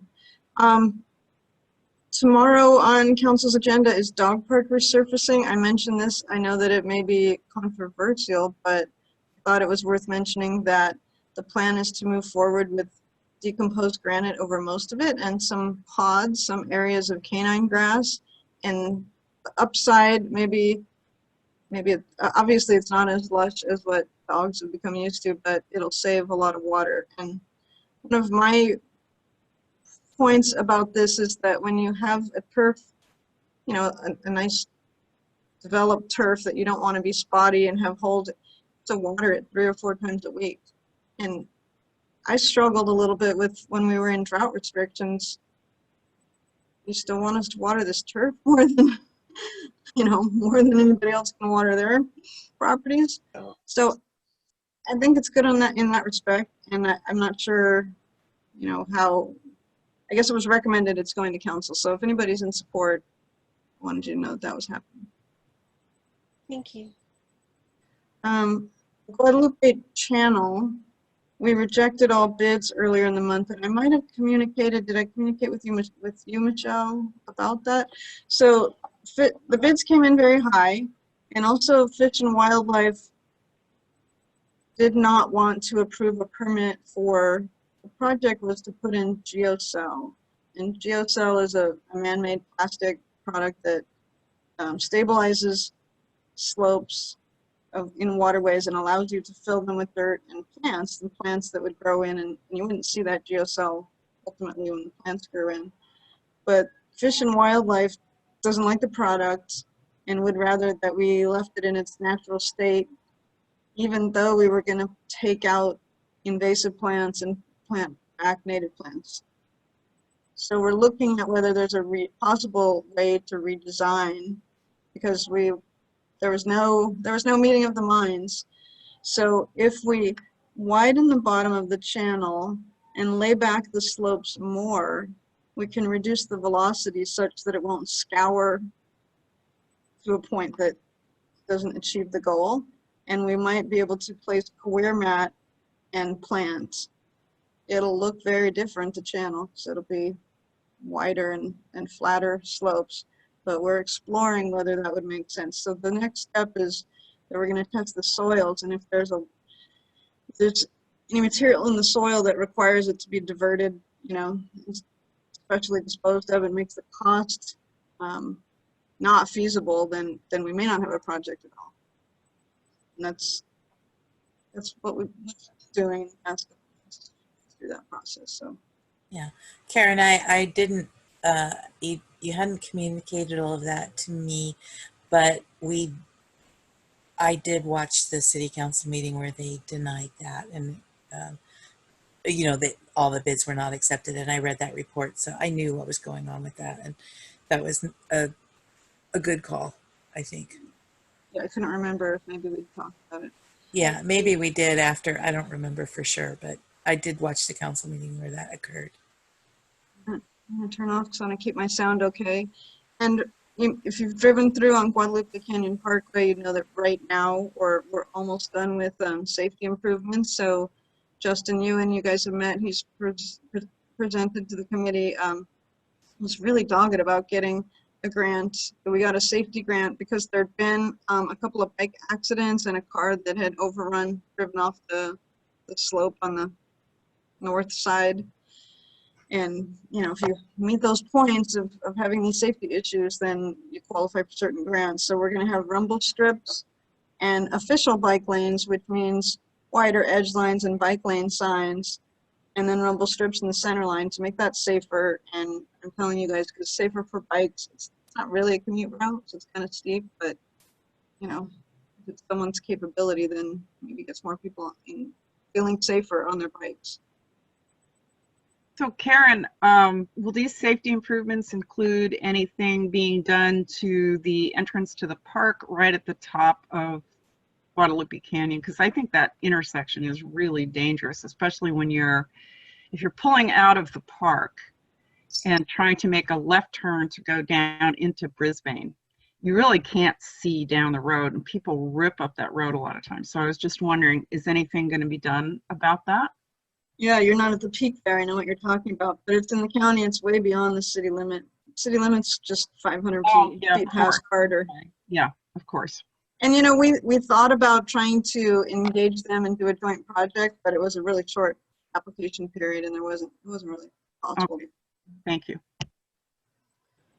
And Crocker Trail Master Plan. I don't know if I'm stealing, I don't want to steal anyone else's thunder, but you may not have heard. I think that the consultant is planning their first public outreach event, I believe as a Zoom meeting in October, so should hear more about that soon.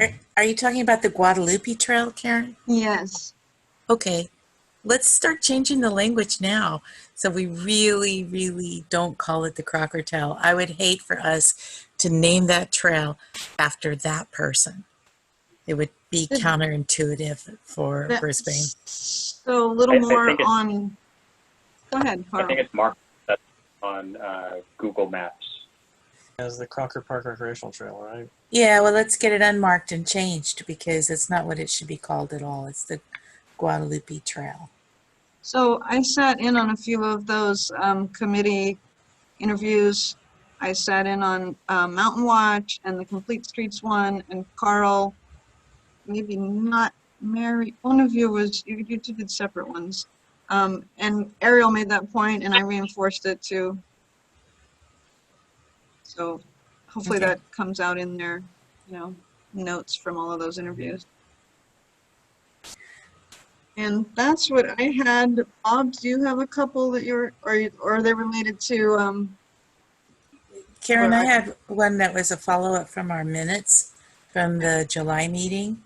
You were going to look into the quote-unquote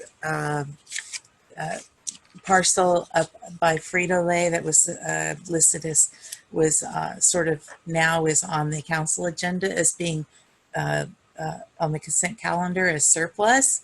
And I don't consider that surplus, and we were going to discuss it in our next meeting, but I don't know what happened with that. And now it's on the agenda for tomorrow night. I've already written to the council about it, but I don't consider that to be surplus. And we were I going don't to. know if there's a definition, an improved definition, but I did ask about it and I was told it wasn't referred to by the committee. It wasn't referred to the committee to officially make a recommendation or not. Oh, so we were dismissed about it, even though it's open space and interface with San Bruno Mountain County and State Park. I'm just a messenger. I know. I'm not happy about that at all. That seems uncharacteristic for our city council. But not necessarily for staff in this. But, you know, obviously they discussed it in closed session, and I'm asking them to take it off the consent calendar and make it a public hearing, duly noticed public hearing, because I don't think we should sell any more of our public land to the businesses up there. Shanghai Bakery, oh yeah, okay, so we got $300,000, but they have done nothing beneficial with that land whatsoever that benefited anybody in Brisbane or the habitat. And now they want to get rid of the next parcel to Frito-Lay, and that is like public land that interfaces with the wildland habitat that needs to be respected and taken care of and not sold to the highest bidder. I just am so enraged by this. I can't even hardly stand it. We can't talk about it too much because it's not Okay, on the agenda. done. All right. Well, it was on our agenda. It was on our, minutes from July. Okay, so I have just only a few staff updates. One regarding coastal cleanup, I've had a couple of people email me that they were interested, and they both asked for volunteer letters. And I told them I would support that. Let me know. I shot them back an email, let me know what they need, and I haven't heard back from either. So I don't know if any of you have signed up, but the county, it's a little of a convoluted process because they want you to download an app and then track it on the app, and then that goes towards Brisbane to kind of count the trash. So I understand the reason they want to track it that way, but I do think that might dissuade some people from following through that way when it's much easier to walk out your door and pick up trash. So if anyone listening has been participating, it is beneficial to download the app so that way the county and the state can track how much garbage is being picked up. So if you guys go out and pick it up, it's the Clean Swell app, and we have all the information in the blast. And it only takes a few minutes to download. Then the app's pretty easy to use once you have it downloaded. And if anyone needs gloves, we have those available. We're scheduling, Jeff Franco has them up at the pool because he's there Monday through Friday, so people can email me or email the county to get in touch with me, and we can coordinate with Jeff to get people gloves if they want for the ongoing coastal cleanup, which is every Saturday in September. And if you can't do it on Saturday, do it whenever you can in September, and all that will get credited and counted towards us. And hopefully next year we're back to a bigger cleanup where we get a good group participation. And the other update I have is recycled art contest. We have half a dozen entrants, I think, so far. So if people are still working on their project, go ahead. You have until October 15th. So we've definitely already got some people that have submitted artwork. I haven't seen it, but the that was the number I got from the Parks Department. Have we gotten any applications for judges? No, just art. Oh, so Okay. that's a good point. Thanks. So if anyone's feeling like judging, that is available on our webpage, and we'll be running that in a blast. And we're still looking for judges, so that could be a fun thing. I'm working on my projects. Nice. Well, you've got almost a month left to finish it up. I know, and it's going to take every minute of that. Nice, yeah. So it'll be nice. Yeah. So anyway, that'll be good. Hopefully we get a bunch more that come in last minute. That's what I would do if I was participating. But anyway, at least we have a good start. And that's Got all. one more. Go ahead. I've got one more. I forgot. And this is not as recent as it ought to be, but baby picture. Adrian's baby Baby. said he was milk drunk at the time. How adorable.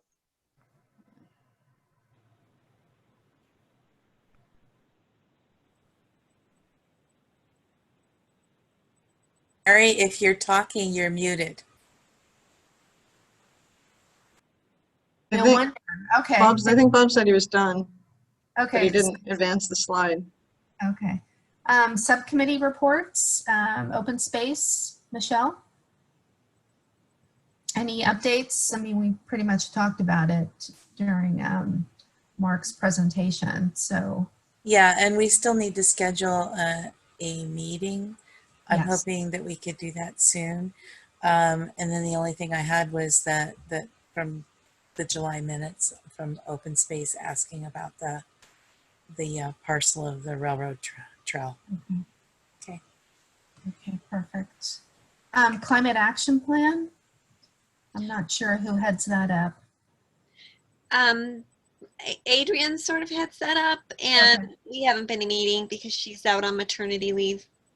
Okay. Yeah, kind of on hiatus. And there was the template, the CAP template, if you guys felt like looking at that while she was out.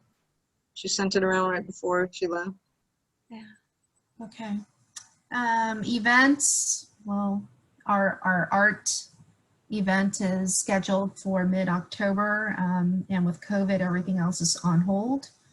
Next, education and outreach, that's Glenn and I. I have nothing to report on that. Just waiting for the library to open up. Hopefully that will be soon. I'm hearing rumblings of November. I mean, I'm sorry, October, October, wow, okay. possibly. Yeah, that would be nice. So looking forward to that. Next, The new library, right? pardon me? Yes, The new library? yes. Invasive species. Yes, I finished the article on invasive ivy and it did get published in the Oh Star. yeah, I saw that. That was great. Did we have any response to that at all that we know of? You know, I don't think either Bob or I asked Caroline, and she helms the Star, but I can ask her. Okay, and can we make sure that article is also on our page on the website? Yeah. I'll make a note. I don't know how to do that, but I can see if I can get it done. Okay, and then we do need to move, Barbara, you and I need to move forward with actually writing an ordinance. We were hoping to have a third person on that group, but I guess we were waiting to see if they appointed people, so we can just move forward with it anyway. Yeah, Glenn, you're in mute. Glenn, you're muted. I'll be on that group. I thought I had actually signed up for that subcommittee a few months I thought you had too, so yes, please. At the time, I think you might have been too busy to actually formally commit, but can we add Glenn to the invasive species ordinance?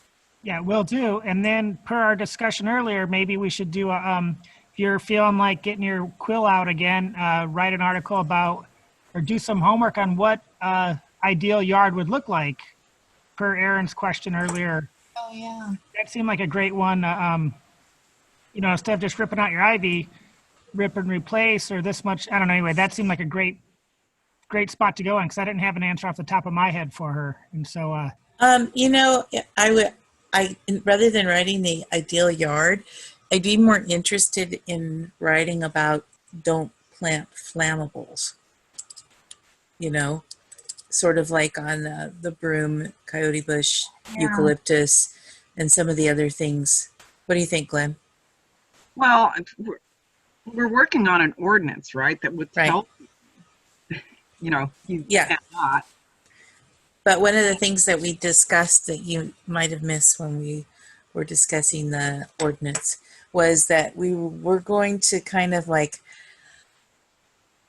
ease into it by getting people really aware of the invasives. Like that's why we had like 6 or 7 that we targeted, that we were going to target in the ordinance. You were at that meeting, right, Glenn? Well, it was an OSEC meeting, yes. Yeah. And that, no, we had a subcommittee. Subcommittee. Yeah. Okay, no, then I was not. Okay. That we were going to target like 7, I think, of the worst offenders.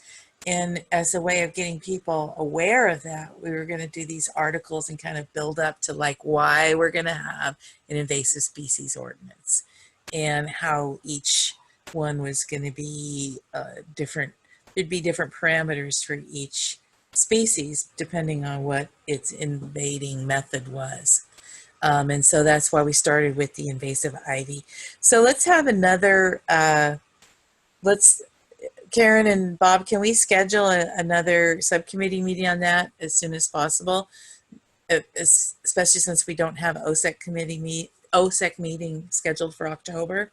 Yeah. And then we could catch Glenn up on where we're at and then also start drafting the actual ordinance. And then the next one that I would attack as far as for article on an invasive species would probably be broom, because it's hot on my list right now because of its flammability and its pervasiveness and how important it is to remove it in the winter when it's easy to pull, easier to pull. Yeah. Do you want to write that article, Glenn, or should I? How long should the article be? Well, I was told 150 words and I turned in like 400 words when they published it. Huh? 150 words is nothing. Nothing. So, just like, write the article and then they'll write it and they'll publish it. I wrote a bunch of those many years ago. I'm wondering if I thought I hit broom. Caroline brought up the old ones and then we just that was a starting point to update them. I say we, but I didn't do it. Michelle, right? You had the old information on No, Ivy. I didn't. I wrote a completely new article. There was not one on ivy. Oh, okay. Yeah. I think there was one on broom, maybe. Well, it doesn't, in a while. Yeah. Glenn's perfectly capable of writing a new one. Just, she knows enough about it, so. Sure, I'm sure. I just thought, we don't have to reinvent the wheel. We've all got... If you have the old one, Barbara, you could just email it to me. Yeah, I'll see if I can find it. Yeah. I can look at it and tweak it. Mm-hmm. Yeah. I'm sure it needs updating. We're different people. These are different times. Let me know in a week if you can find it or not, so that, if you haven't found it, I'll just start fresh. Okay. Cool. Okay, perfect. How about dark skies ordinance? I did a draft. I put it up on, and I got it about as good as I felt like I could make it. I put it up on Google Docs. I'm not sure, Ross, and did you have to review that? And I started making some edits and comments and sort of annotating, but I haven't finished through it. Every time I've sat down to do it, something has come up, so I've been bad about that. But I did start going through it, and I have started making comments on it. Great. Okay, great. It didn't notify me, so I'll go back and look and see what you've been doing. Carl, did you get to look at that too? Yeah, I only put in a couple of comments so far, Barbara, but I think there were, still, I think the first component is good. I think there's a lot of, I think more like sketches of ideas at the back, more like notes. I think you put those in. Anyway, I think the overall status is still a work in progress and not ready for the overall committee to look at. So maybe we need to just give ourselves a deadline to. Yeah, I think we just need to bump it down a little bit. Yeah, it's super easy to keep finding other things to be doing instead of that. So you're right. We should probably set ourselves a deadline to do that. Just to underline the need for a deadline, those lights are there. It seems like there's a new one every time I look outside at night. There's some new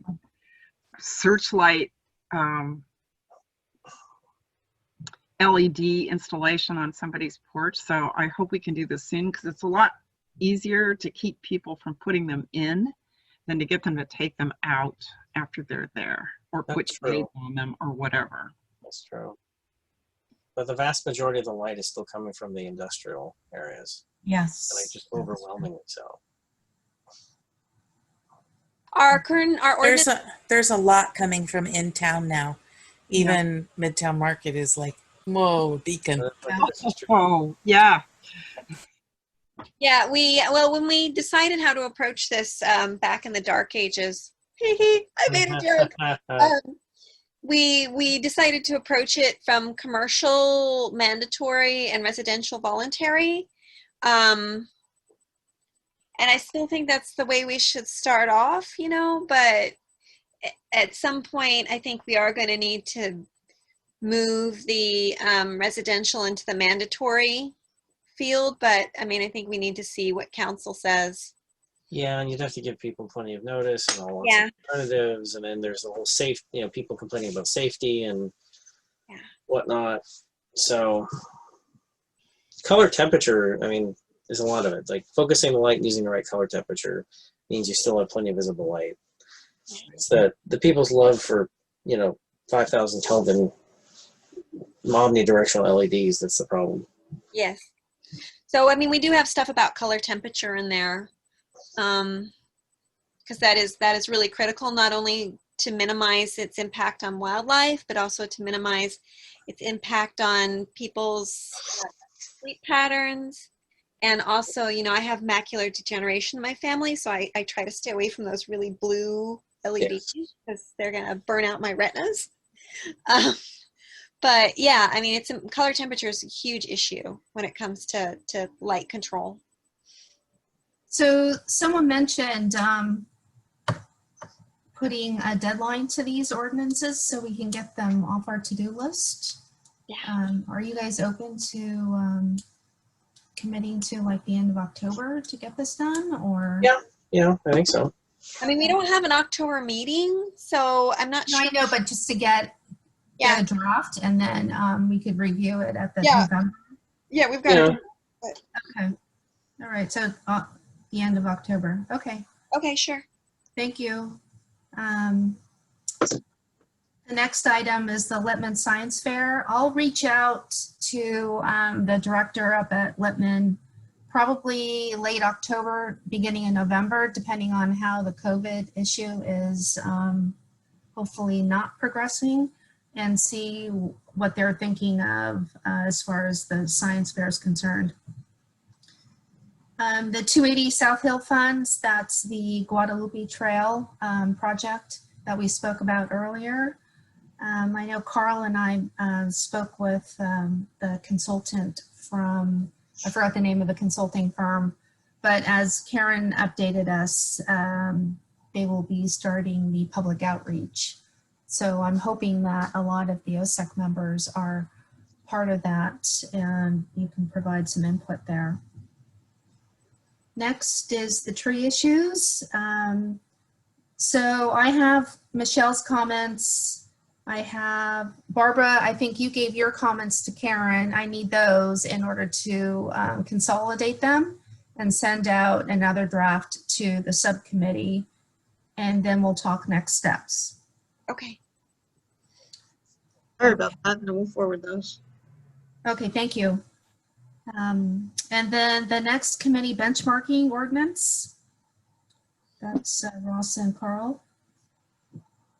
I don't think much is, the update that I gave in staff updates is all that's happened. There hasn't been any like policy direction. We're just trying to implement the pilot program and then see how the data works with the software that's going to manage the data and Oh, yeah, okay. be ready for the real kickoff. So Yeah. Okay, perfect, thank you.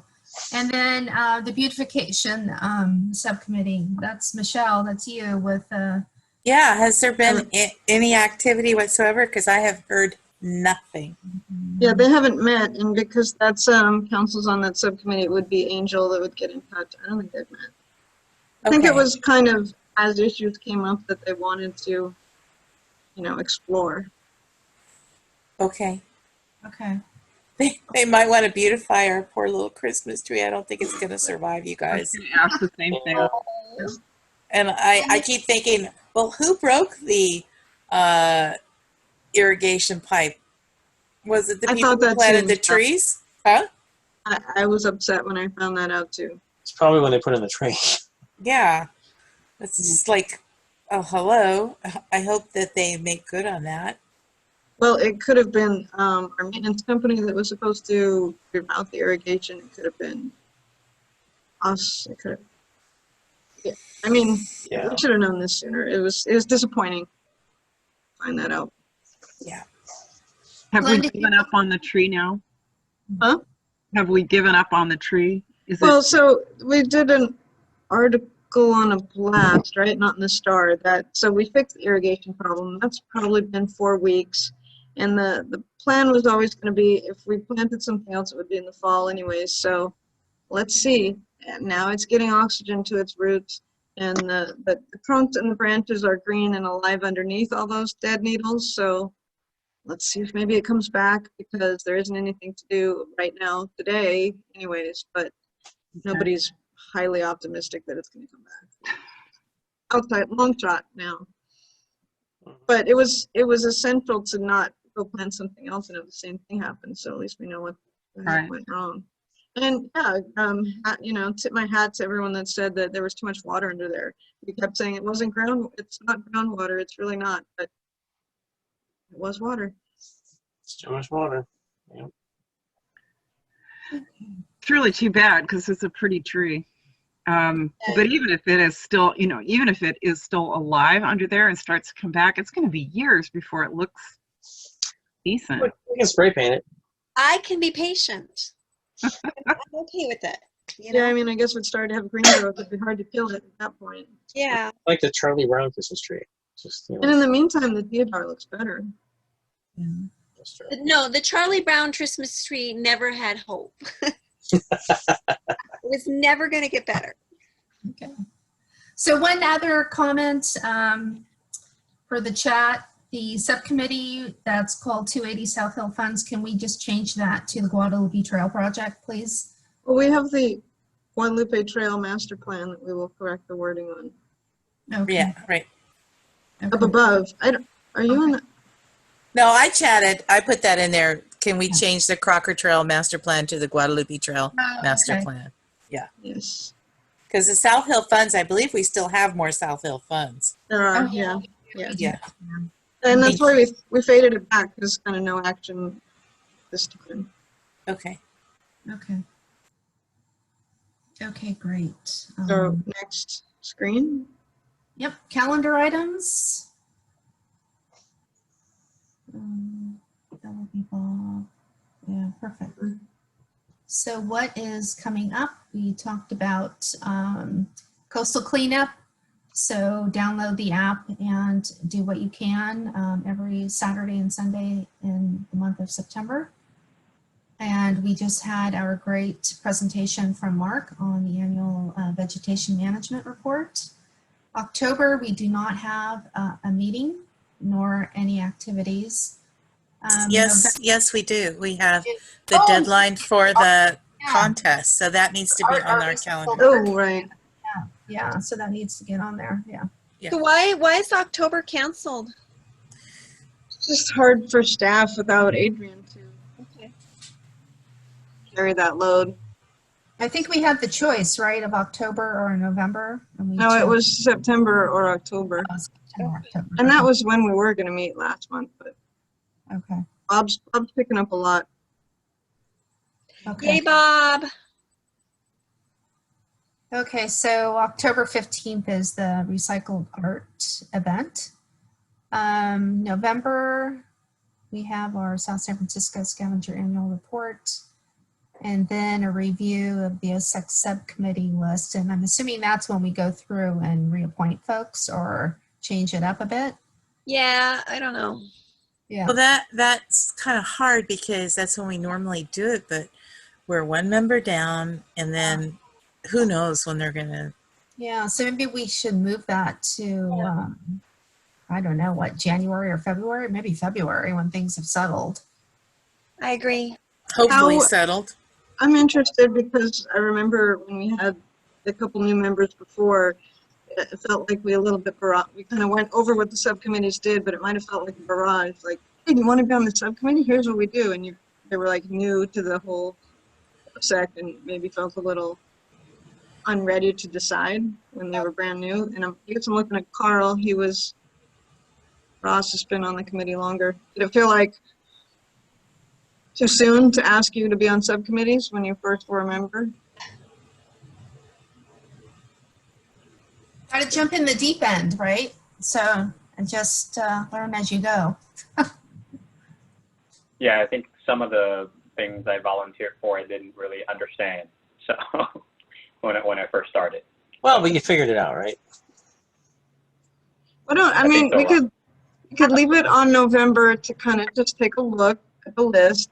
And if anybody has a burning desire, then we could do a little shuffling and then we could revisit it, because we could also think about like, okay, I think I've done what I wanted to do here, but I'll stay on until we get a new member and see if they want to pick up at that point. I think that's a good idea because, you know, Down with that, yeah. we can Just have always the do it conversation. again and we can do it again and we can do it again, you know. So It's just not have set the in stone. conversation. Okay. And then December, planting day, I don't know. 2 question marks. Right. You know, a planting day would be really good because if we did it out somewhere, we could actually do this social distanced. Yeah, we could. And if we didn't do it too big. And I think that we should try to have a planting day in December or January because I just think it's really important to get out there and try. And, you know, depending on how COVID goes, obviously. But I don't think we should take it off of our schedule. Or maybe we should move it to January. But I think we should try to schedule a planting day and then just try. Okay. Let's talk in November. Okay. Okay, so planting day in December, possibly, or move it to January, February. We have the disposable foodware ordinance. And our annual accomplishments, which I think we've done a lot this year, despite COVID. And then Lippman Science Fair, I already mentioned that I will follow up with the folks at that Lippman and report back. I think one thing that we need to do on our schedule is look forward to January and put in the new member application schedule and really push the new council to make decisions so that we can have a full group because, you know, Megan wouldn't have resigned if she hadn't thought she was going to be replaced right away. So it's hard running one person down. Yeah. Okay. Great. All right. Okay. Any other chair and committee member matters? I just wanted to say something about the mulch. Last I looked, it seemed like most of it had gone.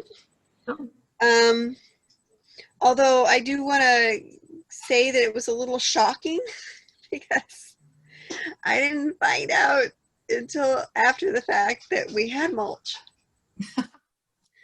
So keeping those communications lines going between staff and committee members, I think is good. Barbara, tell the truth. Aren't you happy you didn't know because then you would have been compelled to go get mulch and you were so freaking busy house building that I think you would have just, so it's a good, we kept it secret from you. That's why you didn't know. I didn't need to go get mulch. I had my own truckload delivered. So I didn't need to go get anything. But I would have liked to have done more to, you know, get the word out there and maybe let people know, promote it a little bit, except I'm like, oh, there's mulch? It was out there. It was promoted. I didn't get mulch, but I sure knew about it. It was promoted about 3 or 4 times.